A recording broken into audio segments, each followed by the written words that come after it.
ఒంటరిగా కూర్చొని అబ్రహాం దగ్గరికి వచ్చాడు. ఎంత అద్భుతమైన దేవుడు! పనిష్మెంట్ ఇచ్చింది ఆయన. ఆ దగ్గరికి వెళ్ళు, ఎక్కడ చెప్పుకోరా, అదేలో నా దగ్గర రాకదు వెళ్ళు అని పంపించేసిన దేవుడే.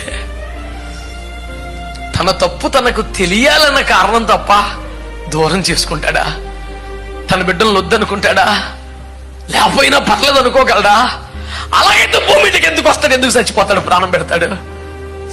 సావని అనుకునే వాడైతే ఎంతసేపు చూస్తాడు? అసలు నా దేవుని ప్రేమ మీద నాకేమాత్రం నమ్మకం తగ్గలేదు అనేవారు ఆమేన్ అనండి. ఆమేన్. నాకు ఈ మధ్య దర్శనం కలగట్లేదు. ఈ మధ్య దేవుడు కలలో గాని స్వప్నంలో కూడా నాతో మాట్లాడట్లా. ఈ మధ్య నాకు స్వరం వినబట్లా. ఈ మధ్య ఎందుకో దేవుని స్వరం నాకు మరుగైపోయింది, దూరం అయిపోయింది. అయినా నా దేవుని ప్రేమ మీద నాకు నమ్మకం తగ్గలేదు అనేవారు ఆమేన్ చెప్పండి.